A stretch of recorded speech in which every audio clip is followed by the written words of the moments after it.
Hello, everybody, and welcome to the Hockey Writers Ice Time. We dive into some of the big ideas around the NHL. I'm Mike Fink, and we're on YouTube, we're on video, and we've got two guests this week because it's the playoffs, and we amp everything up a bit for the playoffs. I've got Justin Giampietro, who's a regular here at Ice Time. He's been on a few episodes discussing some big ideas. So, Justin, how are you doing? Doing good. Playoffs are here. Just getting started up. The games have been good so far.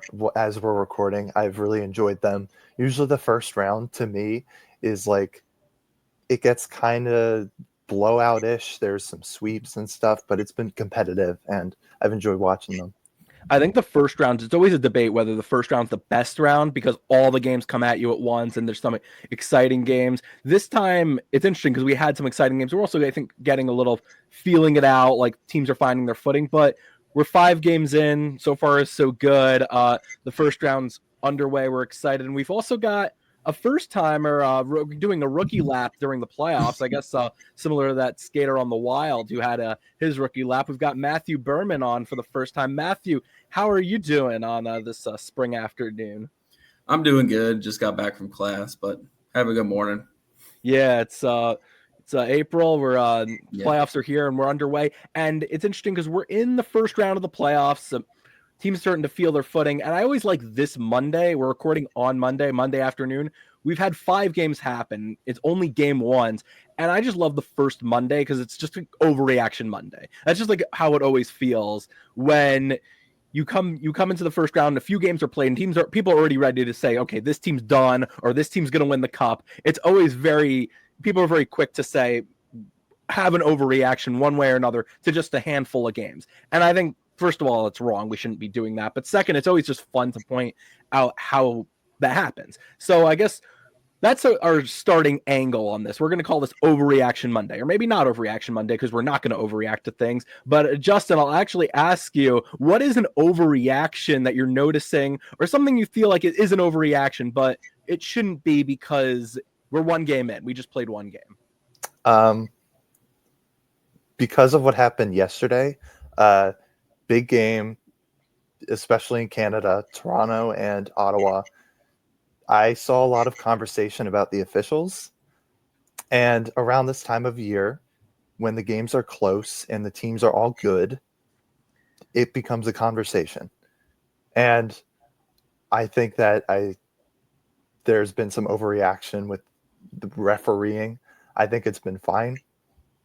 Some teams feel that they aren't treated fairly, and this happens to every team, really. All 16 teams feel that they had the refs against them or whatever, and I think that's a fun conversation, also annoying at times. I love that you brought that up because every year I have the same sort of thing. As someone who's neither doesn't have a team in the race / isn't a fan of any team per se, you always watch how both sides argue as if like the refs are out to, first of all, get your team, as if they are out to make sure your team loses, which is like, we could have a whole episode based on just like officiating in the NHL and officiating the playoffs, which is, first off, my opinion is all the terrible calls cancel out. As bad as the refs may be, which is a debate on its own, how bad is officiating, all the missed calls or all the poor calls cancel out. Like over time, over a large sample size, it's going to even out. So don't think like your team is being is getting the short end of the stick, quite frankly, because of a bad call or two. The other part that it's just this rabbit hole I've gone down which is that officiating in hockey is hard, genuinely a hard thing to do. I think the only other sport that might be harder is baseball, because you have to inherently have a skill, which not many people have, or it's hard to skate and call a game. It's hard to, in baseball, see a fastball and call it ball or strike.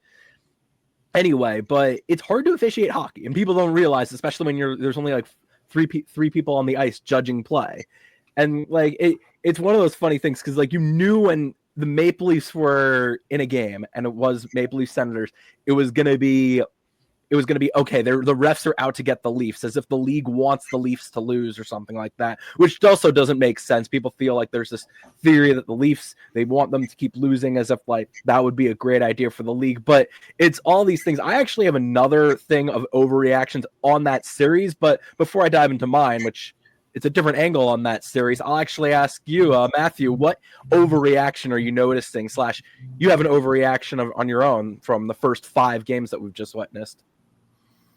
I also was gonna do one on that series, but I was gonna say that people are kind of ruling, like just fans in general across the league are ruling like the Senators out, that the Toronto kind of just dominated them in that game.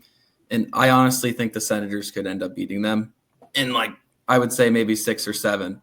Just, I don't want to be the guy that's like, oh, the Leafs will choke in the first round, but like just the history just shows it. And I think people are ruling Ottawa out right now, which I don't really agree with at all.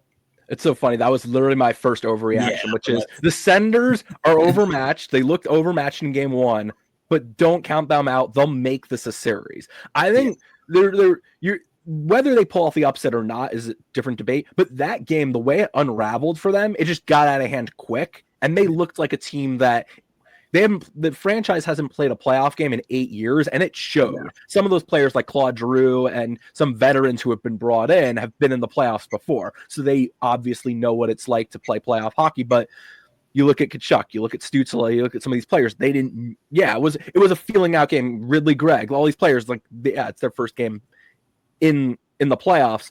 But I think what's interesting is that got out of hand, but if they even up the series, this narrative changes really quickly. And I think on that point, I think they have all the pieces in place to make this a series. Ullmark's a good goaltender. He struggled in game 1, but he's an elite goaltender. He's going to make this a series. You have Jake Sanderson, Thomas Chabot, 2 defensemen who could impact the game in multiple ways. Tkachuk, enough said about him. I mean, I think, yeah, game 1 got out of hand. If another game gets out of hand, maybe you start wondering, okay, maybe this is a shorter series. But it's funny. Like, that's the same overreaction I think I had. It was just Senators looked done when I think they could easily make the series, and they could still pull off the upset. I'll actually ask you, Justin, what your take on that game / the Senators overall, because it's easy to say they look outmatched and they look like the worst team in the series, and maybe they are, but is the series over really? Which you think it is based on how people are reacting to it. I mean, I had Toronto winning by 4 in that game, and I don't think the series is over. It could go 6. I think it goes 6 or 7. It's very plausible. Ottawa I thought they looked fine. They're definitely not more talented. Toronto has so many star players that can really take over a series that just kind of haven't in the past. Nylander has. He's a guy who has kind of consistently shown up for them. And it is kind of underrated how talented that team is. They have, to me, 3 superstars on that team. They have Marner, they have Matthews, and they have Nylander.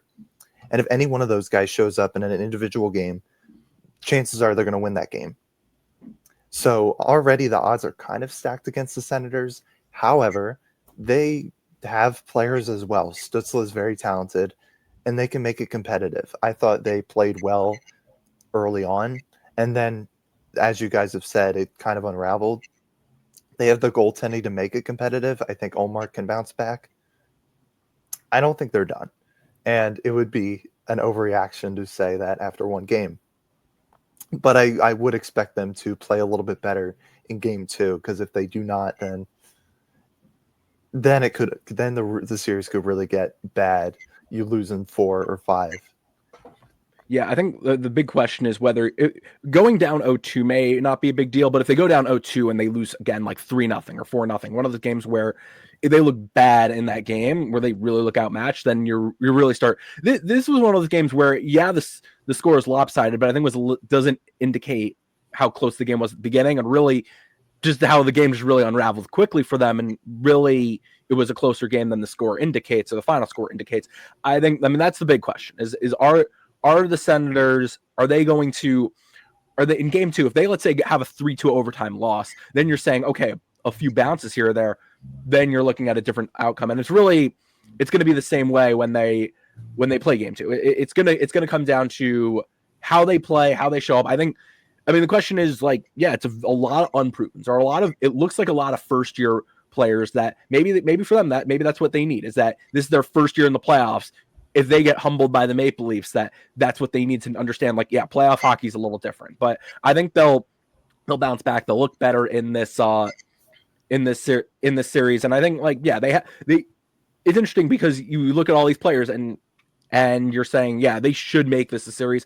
I think the Maple Leafs, it's interesting that maybe that's another thing that we're overlooking them, or we always seem to doubt them because you run into the Bruins and the Bruins have their number, or they run into the Lightning, and the Lightning are one of those playoff proven teams. So now that they're not playing one of those teams, it's like, okay, they're their own worst enemy, and now they're proving that they can beat a team that's not that is basically their version of them, like earlier versions of the Maple Leafs. But I think, I think this is going to be a series. I don't know if they win game 2, but when they go back home, I think they win one of those or maybe both of those, and it's going to be a tighter series down the stretch. It's just easy, like game 1, everything unravels, and then it's easy to say like, okay, this is a one-sided series. I think a few years ago, like the Lightning played the Maple Leafs and it unraveled quickly in game 1, and then like the Lightning won 8-0 or something crazy, and then Maple Leafs won that series in 6. But enough of that.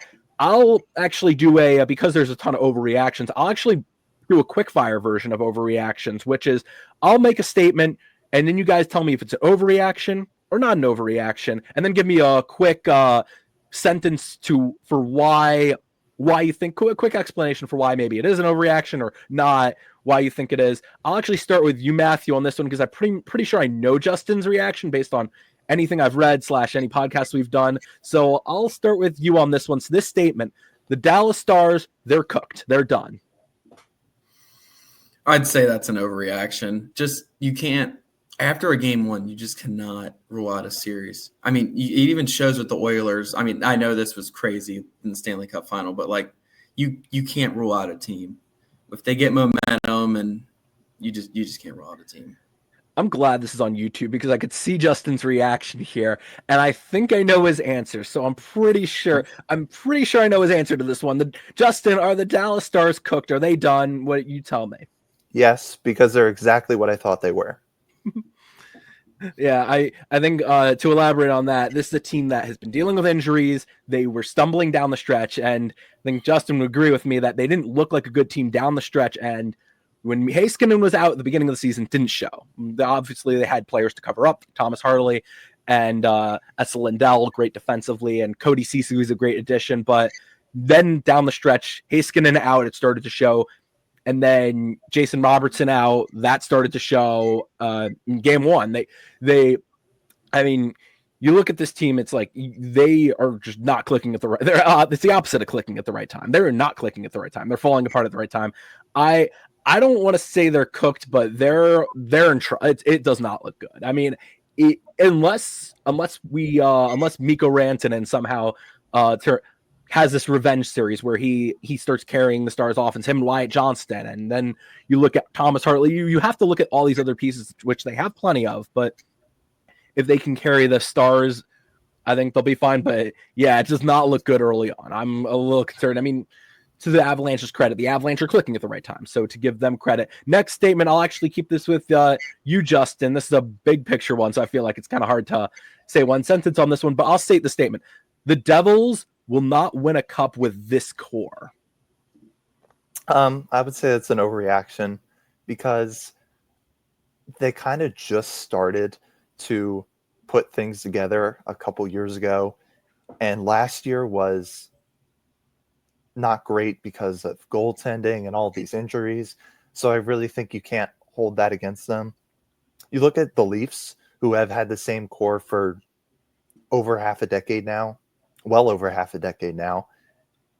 I think you give them more than 3 years. I think that's fair to say. It's fair to worry about Jack Hughes and his injuries and just the injury proneness of this roster because Dougie Hamilton got hurt again. But you give them time to build at least a few more years, honestly. It's kind of funny how I skipped over the fact that they just lost to the Hurricanes and what was it, 4-1 or something like that, 5-1. It was a lopsided game, but I'm ignoring the game and I'm just talking about the Devils in the big picture already. But Matthew, I'll turn it over to you. the Devils with this core, and I think maybe this is just me thinking out loud that I'm genuinely concerned about this core, but I'll ask you, can you win a cup with this core? Which I guess will, for the purposes, the 5 players to build around, which they will build around, are you have Jack Hughes, Nico Hischier, Dougie Hamilton. I guess if you want to throw in Timo Meier maybe, or you want to throw in Luke Hughes, whoever that extra player is. Kovacevic has become a good defenseman there, so he's another big player there. But the core players are Jack Hughes and Nico Hischier, and you also have Jesper Bratt. So those are your big 3 forwards to build around. They've built around that. I'll ask you, overreaction or not, that you can't win a cup with those 3 players that are your building blocks. I'd say it's an overreaction just because they haven't really gotten too far in the playoffs with this core. And I mean, I don't know the farthest they've made it. Do you guys know how far they've made Second round a couple of years ago. They need to get to a Western Conference final. I mean, if you look at a team like the Oilers, I know I'll bring that up because I follow them a lot, but if you look at Oilers, I mean, they've gotten on the cuffs, but they started out they made the Western one year, then they went second round, but they've gotten that experience. The Devils really haven't gotten that experience yet. So I think they can. I don't think it'll be this year. I think the Eastern Conference is too loaded up, but I don't know who they would play if they win this series next. I don't know which series it would be, but I think that's an overreaction, though. I think what's interesting is that you mentioned second round was the furthest they made, and they played the Hurricanes, and they played the Hurricanes again. And it's interesting because I don't think the Hurricanes are going anywhere, and I think what year was it? 2023. That was their first year actually in with the Jack Hughes, Nico Hischier group. That whole group, that was their first year in. They beat the Rangers in that 7-game series where they were down 2-0. Interestingly enough, they battled back. They won that series, and then they ran into the Hurricanes. The Hurricanes had their number, and I think maybe that's just a bigger issue where if they keep facing the Hurricanes who have their number, that could be an issue for them. I'm more concerned just about you have Jack Hughes, who's a smaller skater, who's the key building block there, and I think the interesting part is in a league that's kind of shifted. It shifted towards having skill, which every team has skill now. But one of the big differences in the playoffs is having that player who has skill, but also can play physical and can also play the 200-foot game and could do it all. Just basically, I keep thinking of Matthew Tkachuk because he's just the one who's recently come to mind. But he's the example. I mean, you could think of McDavid, you could think of Nathan McKinnon, but you have those players. They also what they have in common is that they play a complete game. And I wonder with a group, first of all, that you can brush off injuries one season, but this is not a one-time thing. This is an injury-prone team, and if you have injuries multiple seasons, it does reflect okay, this is a problem for your core. You need to be healthy. You need to be healthy for the playoffs. You need to be healthy at the right time, and you can't bank on a whole roster being healthy. So I think the combination of those things, I'm concerned. I don't want to count them out yet. I mean, I'll say I'm not overreacting just because I think I'm genuinely concerned about how the Devils are built, but they could be a playoff team for a while. But the question is can this group win a cup? I don't know. I don't know if the group that with the way the playoffs are, the way they've kind of run into the same teams, or the way they've kind of shaped up once the stage gets bigger. I don't know if that's I don't know if they're a cup team. I'll ask Matthew Oskey the next one, which is the Wild don't have enough firepower and offense to make this a series against the Golden Knights. These are overreaction or these are all overreactions, but I'd say overreaction for this.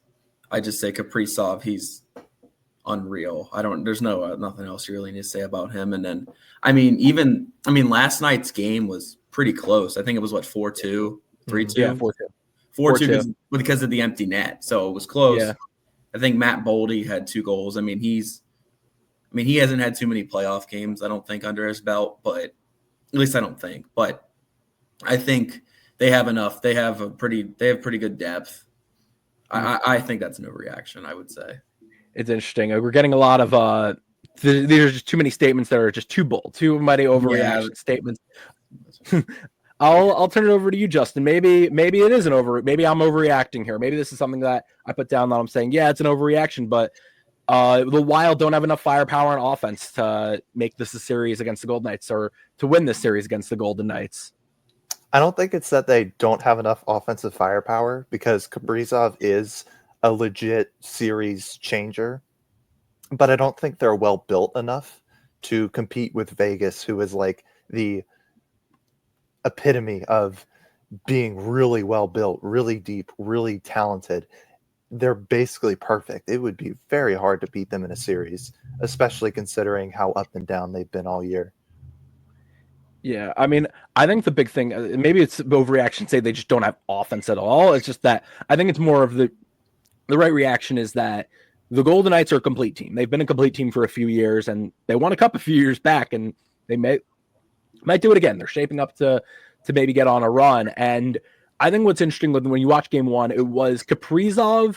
There's a few skaters on the Wild who are obviously very good, but you look at their overall forward unit, it's not going to go toe to toe with Vegas and Vegas's offense. I think that's the bigger concern. I think they can win. They can win with defense. They have a great defense, which is shown all season with Brock Faber, Jacob Middleton, and Philip Gustafson goal. They can win a lot of low scoring games. I don't know if the series becomes a high scoring one, which game one wasn't. It was a low scoring defensive battle. Then they'll be if it's low scoring series, they'll be fine. But once the series becomes high scoring, I feel like they're in trouble. I mean, in this series, I think at least this season, where you look at how they're built this season, it's a little bit of an issue. One last quick fire one before we shift gears. I'll keep it with you, Justin, which is this Maple Leafs team is different than the previous ones, that we have a different Maple Leafs team in the playoffs. That's a good one. I am not convinced that they're different, but I think that the outcome could be different, if that makes any sense. I think that they've always had what it takes to go on a run, but I don't think they're necessarily much different than they were, say, last year. I think what's interesting is I kind of put down a bunch of statements that I secretly believe are true, but I don't want to believe in after one game. But I'm like in the back of my head, I'm like, this is another one that I'm kind of like talking myself into a bit. Then again, we just talked about the Senators being like they had a bad game, and it's too hard to determine what the Maple Leafs really are after one game. Matthew, I'll ask you, overreaction or not an overreaction? The Maple Leafs, this team is a different team. I don't know. I wouldn't say they're any different. I mean, who was their goalie last year? Is it the same? Is it Stolarz? Was it Stolarz last year? Stolarz was with Florida last year. So it was Joseph Wall and Samsonov. That's a funny one. I would say they have better goaltending this year. So I mean, I don't feel like defensively and like forward group they're any different. They might have more experience. I mean, that's not really a difference though. I think they have enough skill to make a run. I think it's just if kind of like that clutch factor thing. Like they always choke. Like it's just that's the only way to put it. They just choke. I mean, I actually want to see them make a run this year just because I'm kind of sick of hearing that Maple Leafs choked again. I mean, I don't really like them, but I've never been a fan of them. But just to kind of, I mean, it is a little funny sometimes, but to see their fans. But I mean, I wouldn't say they're any different though. Maybe goaltending's a little bit better. That's what I would say. Maybe I'm talking myself into this the whole season that they're a little different because I start squinting and seeing these small differences and being like, oh yeah, this is a different team. I think coaching Craig Berube versus Sheldon Keefe, maybe that Craig Berube's coaching, having them coach playoff hockey makes me feel a little older to say like a little old school because I don't think there's much data to back up how much different they look on the ice. But I just think at Craig Berube. And then the other big one is they're defensively, they do look better this season. And I think one player maybe to keep in mind, this is just one for that series in general, and then the playoffs in general, is Chris Tanev, who's playing his best hockey in the past few seasons. And he's the name you mentioned. Everyone, all the hockey hipsters are like, oh yeah, you mentioned Chris Tanev. He's good and no one else knows he's good. And it's like, because, he's one of those defensive defensemen that eats up pucks, blocks shots, creates turnovers. He's not going to score a lot, but he's been great with the Maple Leafs, which is crazy because he's 35 and he's playing some of his best defensive hockey. And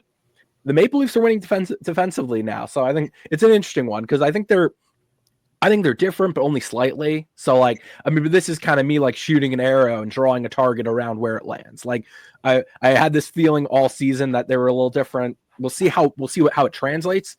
Whether even if they beat the Senators, if they run to the Panthers and the Lightning, how do they stack up against them? That's also part of the conversation because they ran into the Panthers in the second round in 2023, and they did not. That's where they hit a wall. So we'll see how it turns out for them. Shifting gears a bit, which I think we're now looking ahead. We've only played one game, so it's kind of hard to like build the podcast off of like what we've seen already. So we're just kind of look ahead a bit and ask the question of what are you looking out for this week? What are some storylines to watch out for? What are some intriguing things to look for? I'll start with you, Justin, on this, which is what are some of the things that you'll be watching in these playoff matchups? Some that are beginning tonight and some that already we have one game under our belt. But basically, it's basically like every series. It feels like a preview still because we've only played one game in each series, so it's still not like a full series basically. I have a few, and I'm going to shoot them off relatively quickly. One is how Washington looks, because they're a different team than they were in years past. I want to see how good they look against Montreal. I'm assuming they win that series, but obviously it's not guaranteed. I'm expecting them to look good. I want them to look like Vegas or like a legit, well-built team. And if they do, I think they can go on a run. If not, then I might be a little concerned about them. Another team is the Oilers. How well they look against the Kings can really determine if they have it. They might not even get past the first round with all the injuries, and it just hasn't been a great year for them. But I do expect their stars to show up. And if they can kind of, look like a little bit how they were last year, maybe I'll have more confidence in them. But right now, I'm kind of like half in, half out. Could they go on a run? Could they not go on a run? I'm not sure yet. And another one is the Jets. They had a good game one. I thought they played well, especially toward the end of the game when they, I guess, came back and won. They were up and then they were down. If they can put together a good game two where they look great, they dominate, then I think they could be a legit cup team. But right now I'm also half in and half out on them. So I'm just looking at those three teams specifically. That was so funny with the Jets because I think that was one of the overreactions I was thinking of having is Connor Hellebuck having the yips again, or is he shaky in net? And I wanted to be like, I think he'll be fine. We've seen this before, and game one wasn't his best game. I think he only faced 17 shots total, and he allowed 3 goals on 17 shots. It's not a good start. But after the first, 22 minutes when the Blues scored 3 goals in 22 minutes, he held down the fort. So the Jets are an interesting team to just monitor because it's like, what kind of Jets team is this season? Because there's all this talk about what kind of team they are. And the other interesting thing you mentioned is the Kings Oilers, because I think that's the we call it the doubt series, because I think depending on who you ask, everyone's either doubting the Kings because they just run into the Oilers every year and they don't beat the Oilers, so we can't really take them seriously. It's hard to take them seriously. And then the Oilers, they're not healthy. They're not playing good hockey either. You talked about the Stars and their injuries they've had, and the Oilers have had their pile up of injuries. How well they will look, I don't know either. So it's like that's like the doubt series. Like we don't know if either of these teams can make it on a run, but both have the pieces, or / the Oilers have done it already, and the Kings have the pieces to do it. Matthew, what's some of the things that you're watching as we head into? Really, it's the first round's beginning, because it didn't really begin. It sort of did, but first round preview sort of thing. What are you watching out for as this week unfolds? I'm also going to talk a little bit about like Oilers Kings. I really, really want to watch the Oilers goaltending and see. I'm interested to see because Stuart Skinner he's had, I would say, like a up and down year at times. He was injured like close to the end of regular season. I think he got one game in against the Sharks, but it's against the Sharks. So we need to see, I'm really interested to see how he plays. And then I'm a little worried for them defensively, as Ekholm is still out. I think Wallman's out. And then I think Stetcher's out as well. So I'm a little concerned with them. And they tend to give up a lot of odd man rushes. And that's a little concerning for me. Just for the Oilers, I don't know. I think their stars are going to show up like usual. Their power play will probably be good. Penalty kill will be good. But it's 4th year in a row between the Kings. I'm a little concerned for the Oilers. I don't want to sound the alarm bell, but I'm a little concerned. Just 4th year in a row. They've won 3 years in a row. that's a little concerning for me. And then I think not many people are really talking about like the Florida Tampa series. And I'm interested to see if the Panthers can actually make it back to the final again. I want to see how they show up in this series, just because the Lightning are really good, well-built team, good goaltending. But Florida, Bobrovsky, if he plays like he did last year, I find it hard to believe if many teams can beat them. But I feel like, It's so funny that you mentioned the Florida Tampa series, because that's literally one of the things that I had on my list, which is, does this series exceed the hype? Because I think there's not a lot of hype around this series, but this probably could be the best series of the first round, the Battle of Florida, where the Panthers, they've gone on deep playoff runs back-to-back seasons, and you could maybe start to see the wear and tear on this team, but you could still see one more big run on this team, in which you have all those star players there. And then this Lightning team, what's interesting is that they look like a different Lightning team in the past 2 or 3 seasons since they made those deep playoff runs.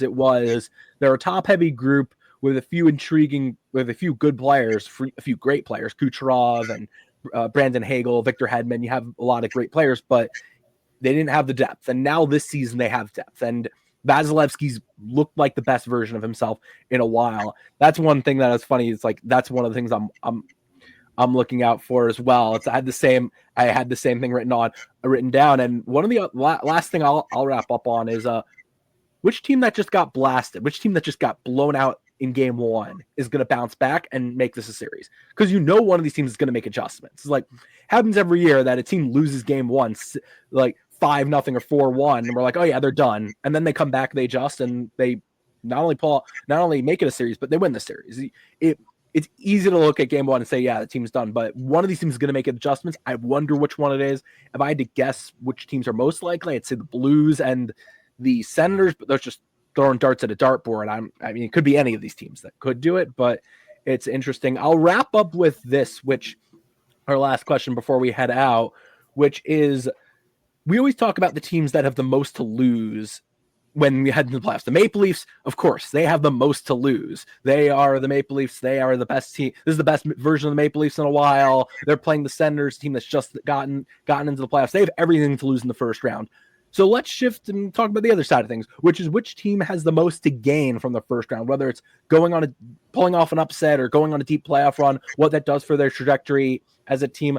I'll start with you, Matthew, on this one. Which team has the most to gain? I would say Montreal. They have not been in the playoffs I'm not sure. The last time we were in the playoffs is when they made the Stanley Cup final during the COVID year, correct? Mm-hmm. Yeah, I would say 2021. So they have a really, really young team. They need to gain some experience going far in the playoffs. I would say have the most to gain. I would say the Wild as well. I'll just kind of name some other teams too. The Wild do. They haven't made a deep run yet with this core, I don't think. But I would say they have a lot to gain just from gaining experience. Kaprizov, he hasn't gone far before. So, and then I think most of the other teams have made deep runs recently. So maybe the Devils too. Actually, I'll say the Devils. Just kind of what we talked about earlier. Like, can this core go make a Stanley Cup final? But I think win a cup. I think they can if they need to start going far in the playoffs. So they have a lot to gain. Like, yeah, if they go on a deep playoff run, it really changes how we think of the Devils. And there's only a few teams to choose from, but yeah, it's like interesting to think of which teams can gain a lot. It really changes the perspective on these teams. Justin, I'll ask you, which team or teams maybe you say they have a lot to gain by whether it's pulling off first round upset or going on a deep playoff run, but really the opposite of having everything to lose. They're like house money, where they go on a deep playoff run. It really changes how we think of them. I would have the Blues here because, first of all, it's been a complete change in trajectory after they hired Jim Montgomery. That changed everything. Last year, under Bannister and Berube, they were okay. You look at their 5-on-5 metrics, they weren't great. They were actually pretty bad. And then all of a sudden, they hired Jim Montgomery, and they're one of the best teams in the league since they hired him. and they have a young team. They have a relatively young core. Robert Thomas is still in that early prime stage. Jordan Kyrou is still in that early prime stage. A lot of their guys are relatively young. They can really make a run over the next few years, and they have the young guys to do it. Their young guys are coming up. They drafted well during those early 2020s or so, and that can really start to come together. If you make it competitive with the Jets or even win against the Jets, that changes a lot. And I am really excited about their future. And 6 months ago, I was not. I didn't even consider them much of a team to really fear in the Western Conference. But since they hired Jim Montgomery, who I view as one of the best coaches in the sport, and he has kind of proven that, I think. I mean, this could be the start of something special. It's so interesting because I think the Blues were one of those teams that were in that murky middle, and they still are technically one of those murky middle teams where you're like, they're not bad enough to really just blow it up and tank and become one of those like type of teams that build from the ground up, and they're not good enough really to be a true contender, but maybe they are. I think what's interesting is that this season's proving that you can talk yourself into them being a real cup contender, especially the way Philip Broberg's looked, the way Dylan Holloway, who hasn't played in the series, but the way he looked this season. You start to see all these pieces there, and you see Jim Montgomery, and you're like, if they pull off an upset or they exceed expectations, you head into the offseason, it looks a lot different. And the way you approach things is a lot different because you start viewing yourself as a contender, and they can easily look like one. And they're an intriguing team for sure. What's interesting is the two that I had were Montreal. I felt like was an easy button. They're new to the party. They just get in, and for them to go on a deep playoff run or for them to pull off an upset, it really changes how we view things for them. They're a young team on the rise. It only gets better from here, it feels like. So just pulling off an upset would only do all the more for them. And then another team that's interesting, I feel like they have a lot to gain, is I think the Colorado Avalanche have a lot to gain if they take care of the Stars quickly, which is this is a matchup that was supposed to be, they were supposed to have the toughest bracket, or they were supposed to have the toughest road to the final, because it was, you have the Stars, then you have the Jets, and then whoever comes out of the Western Conference. There's almost this, like, you smell blood in the water, or you see whatever it is, whatever analogy you want to use, but there's a path where if you take care of the Stars quickly, where if the Stars look done, you take care of them quickly, you can play a Jets team or a Blues team that is playing a hard-fought series where they go the distance, they go 7 games, and then you could take care, if you take care of those two teams, you all of a sudden look at an Avalanche team that has I guess more tread on the tires, because they're not playing all these games, they're not playing in intense games compared to the other teams, and you can see yourself going on a run. So the big thing for them is if they sweep the Stars, or they take care of them in 5, which I don't think it's going to happen. I think the Stars are still too talented, even with all the players out, to roll over in a 4-game series. But if they take care of them quickly, that really sets them up for a playoff run. I think what's interesting is when you look at teams that do make these deep playoff runs, they end up in the first round, they take care of business a lot of times. The Golden Knights a few years back, they took care of the Jets in 5. The Florida Panthers last season took care of the Lightning in 5.